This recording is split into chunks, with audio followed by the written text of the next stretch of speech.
Right, Des. 16th place. Is that what it was? Yeah. You were leading the Boston Marathon again. How was it? It was necessary.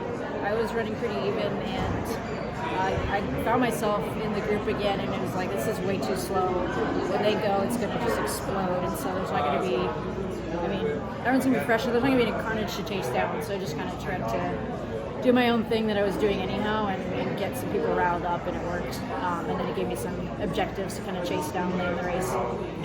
What's that feel like when you kind of you're off the pack and then you kind of target them back in at 20K? I think you're kind of closing in on them. Yeah. What's that like when you start to close in back with like a group and touch base with them again? Yeah, it's pretty miserable when they break away at mile 2, and you're thinking like, what's the point of even being out here? There's a lot of negative thoughts at that point, and you got a long way to go. So as I started pulling them in, it was like, okay, this is rewarding. There's some objectives here, and it kind of reminds you that it's fun to be here. So it changed the mentality for the second half of the race quite a bit, which was nice. How far back did you get behind them?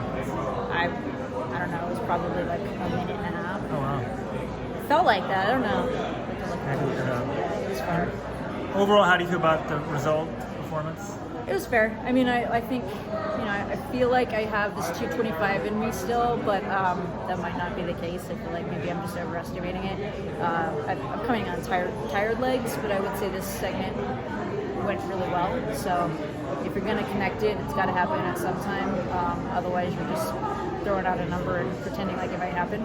So we'll see. We'll see if we have to reevaluate the goal. The way you raced today, was that sort of the plan, the strategy you executed on it? Do you feel like you changed it at all as the race kind of unfolded in the second half, or no? Not particularly. I wanted to be 1:12:30 at half. It's kind of like quickest I wanted to be. I think I was right around there, maybe a little bit faster. And then the second half is always harder, but I kind of put myself in the well a little bit, and I'd say by the right-hand turn, going into the Newton Hills, I was feeling little signs of cramping already, which is just way too early. So I was running a little tentative basically from that point on, just like trying to make sure I had the legs to get to the finish. What do you think will be next? A long break. What? A long break. Yeah, that's a good question. I'll probably get suckered into a fall because it's just fun.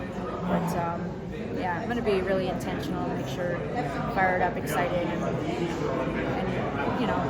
if the goal is right, show up, and if it's not, find something else. For this one, was it easy to get motivated? Honestly, for most of the build-up, it was really hard. Yeah, and I think it was yesterday after my last event at Bank of America.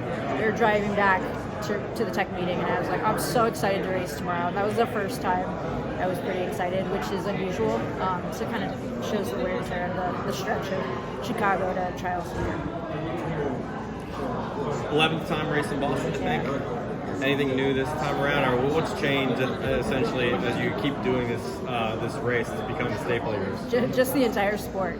When you go out the first mile and it's like 5:07 and you're in like 23rd place, and so one's afraid of the distance anymore. No one's afraid to attack the pace, and people don't really fall apart. Like they just don't really blow up like they used to. So the sport really just feels different. I think 228 when I was at the beginning of my career, you're looking at top 10, maybe just get to the top 7. Now you're like back half of the elite field. Yeah, there were 20 people in that back when you caught up, which is crazy. crazy. I've never seen that. And they're just like not afraid. It used to be like respect the distance, respect the course. No one does that anymore. No respect anymore. Do you think people are just better trained, or the shoes contribute a lot to that, or both? I think both. I think the shoes allow you to train better, they allow you to race better, and then that just kind of grows and stacks on top of each other. So it's cool. It's a great thing to see. It's just crazy having been on both sides of it. You think you're gonna make it like 28 miles or 30 miles? I wouldn't be against that. Wouldn't be fine. Boston. Yeah. Wouldn't be Boston anymore, though, I guess. So coffee, bourbon, how do you kind of take down after the race today? I've got a Coke right now, and then I'll probably get a cold beer. It was warm out there. Yeah. Does that impact I heard a few rumblings about how the wind and sort of the weather. There's always going to be someone grumbling about something. It wasn't bad. I think it was a little on the warmer side, but just dumping water on your head, drinking a little extra.